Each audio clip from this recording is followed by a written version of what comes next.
I'm really excited today to share with you one of my recent finds on my venture to eating clean. Is chickpea rice. The brand is Banza, and I knew this brand for a while. I know it's been out there, but I always thought they just made chickpea pasta. I was a little worried. I stumbled upon this by accident at Whole Foods, and I got one. I said I have to try it. I was actually pleasantly surprised because I was worried about what the texture of the rice is going to be, but it was actually really good and fairly decent. So on the back, it has a quick comparison chart.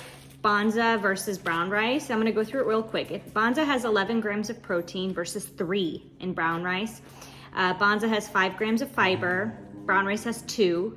And net carbs for Banza is 25 versus 36. So it's 11 grams less in the net carbs.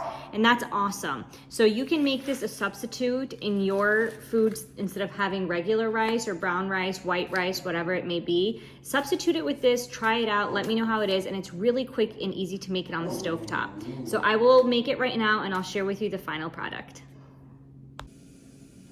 Okay, here's the final product. You see the chickpea rice. It came out really well, better than the first time actually, because I followed the instructions.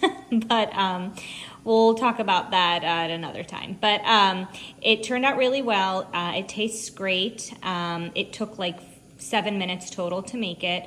I can't take credit for the other part of this, which is a lentil stew. My grandma made that, but I basically took the chickpea rice, I topped it with some of the stew, and then put a little bit of cilantro on the top, and it's a great, filling, healthy meal.